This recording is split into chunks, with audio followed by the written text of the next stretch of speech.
Today's show is sponsored by ExpressVPN. Don't let big tech track what you do. Anonymize your web browsing at expressvpn.com/Candace. Hello and welcome. I'm going to jump right into this one. My husband has a lot of family members who live in Australia. They're all wonderful people. Despite the fact that we do not always agree on politics, they're kind of, the old school type. They don't really let politics get in the way of their meaningful relationships. Well, recently he received a message from one of these family members, and she was expressing how the mental state of everyone around her is in steep decline.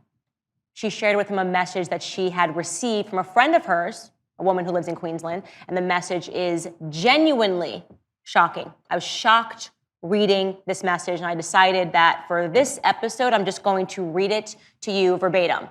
So just to get you guys ready, it's a list of the COVID rules that Australian citizens are being made to follow. And as I read this, I actually want you to close your eyes and to imagine that this was your life, and to imagine what your mental state would be like if you were being made to abide by these rules. Ready? First and foremost, there are a limited number of people allowed in your household. And at various times, she writes, we are told we are allowed no visitors.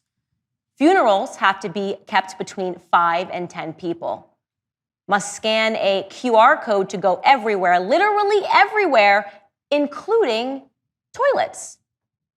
There are curfews and there are helicopters patrolling the skies to ensure that everyone is abiding by the curfews. You are not allowed to go past 5 kilometers from your home. Just to put that in perspective, that's about 3 miles. A little over 3 miles from your home, you're not allowed to travel past. You're not allowed to sit down at parks, beaches, and public spaces. You're not allowed to drink or eat while standing up anywhere. You must sit down to drink or eat everywhere. No dancing anywhere. Only one person per household is allowed to go shopping for essentials. Only essential shopping is allowed. And at times, ready? The defense force and police have checked what people are shopping for. Imagine that. What are you buying today?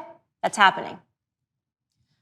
Dog parks, playgrounds, bike parks, beaches are closed and barricaded. Mask wearing is required when outside, and even if you are alone. And at one point in Queensland, it was also required when in your car alone or mowing the front lawn. International borders are closed. No one is allowed to leave the country. Small businesses are shut down while big businesses are allowed to operate. This next one to me it's insane. It's so crazy. Ready? Citizens are locked out of their home state. Thousands of them are not allowed to return unless they get a vaccine, only after they go through a slow and restrictive exemption request process. Okay, so imagine you live in Tennessee, all right? You happen to be in Connecticut, and they say, you know what? You're not allowed to travel from state to state. You can't go back to your home state of Tennessee unless you get a vaccine. It's actually unimaginable. Not being able to go home because you have to be vaccinated. Not only that, you have to apply once you get the vaccine to be able to go home. This is what is going on right now in Australia. I genuinely do not know what to say to this, except this. For the last 20 years, the United States has spent trillions of dollars overseas in Afghanistan fighting a war, which we lost, by the way. We were told that the war was necessary anyway. It was necessary, the slaughtering of American sons and daughters on foreign soil, because we were fighting a noble cause to spread democracy in a tyrannical land, to free an oppressed people. So I'm going to ask those same lecturing politicians and media members a question now. When do we deploy troops to Australia? When do we invade Australia and free an oppressed people who are suffering under a totalitarian regime? When do we spend trillions of dollars to spread democracy in Australia? Australia currently, make no mistake, is a tyrannical police state. Its citizens are quite literally being imprisoned against their will. So when do we deploy? Of course, I ask that in jest because we all know the real answer. What is happening in Australia under the guise of a virus, which, by the way, as of August 7, 2021, experts estimate the overall recovery rate is between 97% and 99.75%. What's actually happening under the guise of this virus is federal overreach, tyranny, totalitarianism, the kind that gives birth to evil dictatorships and human atrocities.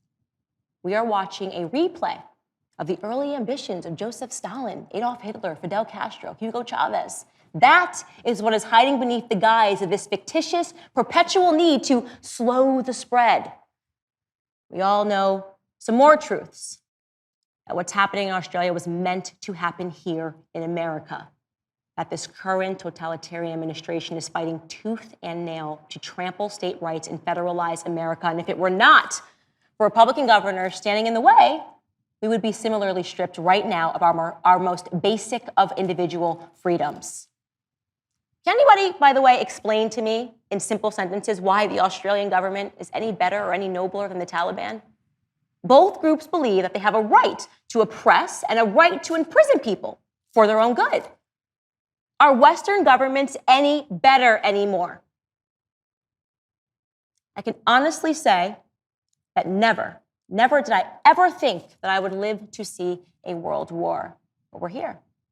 We are in the midst of an ideological and psychological global war. And it is a war that is being waged by governments all over the world, from here all the way to Australia, against the very citizens that they govern. So to that end, I say, welcome to World War III.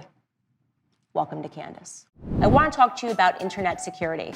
Going online without ExpressVPN is like using your smartphone without a protective case.